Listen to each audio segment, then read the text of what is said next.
Hi friends, అందరూ ఎలా ఉన్నారు? Welcome to my YouTube channel. ఈరోజు మనం ట్యాక్సెస్ గురించి తెలుసుకుందాం. కాలమంచున గతపు ఆలోచనలు, అది సూర్యుడు నడినెత్తిన ఎగసిన రోజు, 20వ శతాబ్దం మొదలైన తొలి రోజు. పన్నుల వెంబడి ఖర్చులను, ఖర్చుల వెంబడి మిగులను, తగు ఖర్చునకు పొదుపును ఆస్తులుగా మారినాయి. మరి కట్టే పన్నులోనే అంతా ఉందా? మనం కడుగుతున్న ట్యాక్సుల్లోనే అంతా ఉందంటారా? డబ్బు యొక్క విలువ ట్యాక్సుల్లో ఉందా? మొదటి ప్రపంచ యుద్ధాలు చూపిన ప్రభావం డబ్బును అతలాకుతలం చేసింది.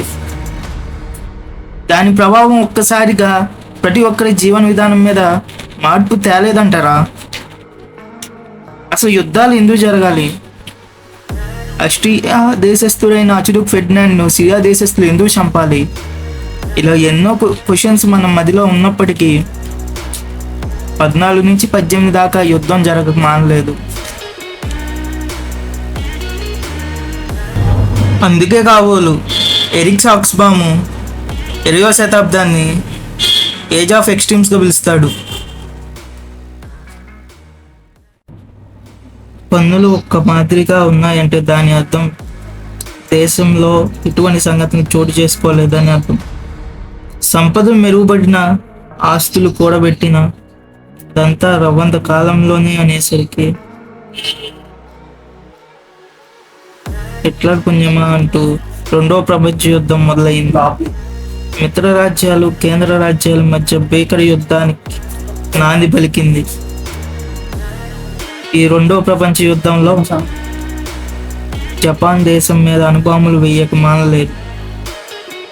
ఒక్కసారిగా ప్రతి వ్యవస్థ నీటిని పోయే పన్నీరయింది. డబ్బును మించిన ఆయుధం లేదనే నినాదం అనేది బయటపడింది. డబ్బే అన్నిటికీ మూలం. డబ్బుంటే యుఎస్ఏ అణుబాంబులు వేసి జపాన్ ఓడించి 2వ ప్రపంచ యుద్ధంలో యుఎస్ఏ గెలిచింది. డబ్బు ఆటగా మార్చి మళ్ళీ తిరిగి వ్యవస్థగా మారడానికి 1950ల వరకు పట్టింది.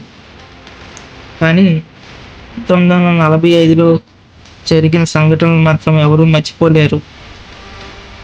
1940లో వచ్చేసరికి యాక్సెస్ రేటు 81% ఉండగా జీతాల వ్యవధి 30% ఉంది.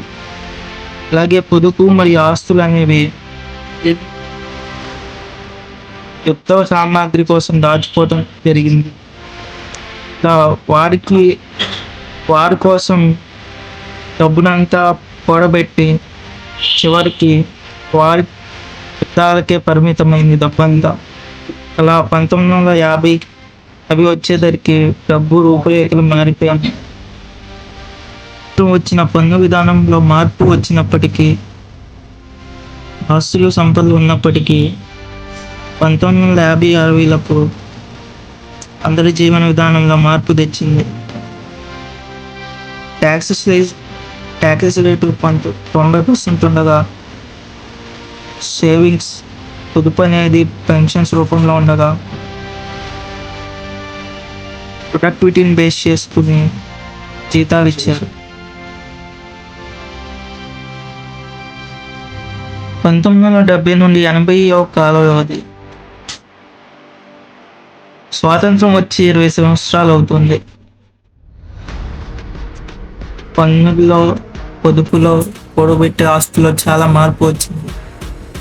ఇక పన్నులు చూస్తుంటే ఆయిల్ రేట్లు బాగా పెరిగిపోయి ట్యాక్స్లు అనేవి బీభత్సంగా పెరిగిపోయినాయి. ఇచ్చే పెన్షన్ కాస్త మార్కెట్ రిస్క్లోకి వచ్చినాయి. సంవత్సరం ఇలా రేట్లు బాగా పెరిగిపోయి ఆస్తులు కూడబెట్టుకునే అవకాశం లేకుండా పోయింది. ఇలా ట్యాక్సెస్, ఎర్నింగ్స్, సేవింగ్స్, ఎసెట్స్ అనేవి రూపుమార్పు సాగాయి. ఇకపోతే 1980 నుంచి 2000 కాల వ్యవధిలో ట్యాక్సెస్, ఎర్నింగ్స్ మరియు సేవింగ్స్, అలాగే అసెట్స్ ట్యాక్స్ హైక్లు అనేవి బాగా పెరిగిపోయినాయి. ఒకవైపు సంపద, ఖర్చు, ఆస్తులు ఇలా ఉండగా 1990 కాలం నాటికి కొత్త యుగం ఏర్పడింది. అదే కంప్యూటర్ యుగం. ఎన్నో మార్పులు, ఎన్నో సవాళ్ళు ముందు ఉంచి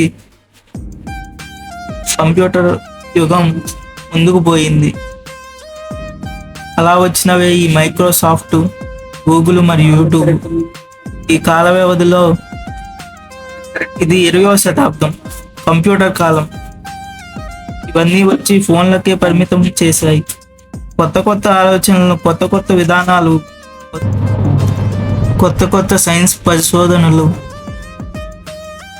రాకెట్ విధానాలు, శాటిలైట్ పంపడాలు, ఇలా ఎన్నో కొత్త విధానాలు కంప్యూటర్ టెక్నాలజీలో చూసాము. ఈ 20వ శతాబ్దంలో కరోనా మహమ్మారి వచ్చి వ్యవస్థను అతలాకుతలం చేసింది. ప్రస్తుతం 2025 కాల వ్యవధిలో ఉన్నాం. బంగారం రేటు పెరుగుతున్న కాలం అది. మరి ఏమంటారు? జరిగిన గతానికి ఇప్పుడు జరుగుతున్న పరిస్థితులకి కనెక్షన్ లేదని అంటారా? ట్యాక్సెస్, సేవింగ్స్, ఎర్నింగ్స్, అసెట్స్, ఈ ట్యాక్సెస్ యొక్క ముఖ్య ఉద్దేశం. ఈ వీడియో కాన్సెప్ట్ మీకు నచ్చినట్లయితే లైక్ చేయండి, షేర్ చేయండి, మీ ఫ్రెండ్స్కి షేర్ చేయండి. అలాగే ఎవరికైతే ఇంట్రెస్ట్ ఉందో వాళ్ళకి షేర్ చేసి సబ్స్క్రైబ్ చేసుకోండి. వీడియో నచ్చితే కామెంట్ చేయండి. Thank you for watching. Signing off, Amardeep Balagani.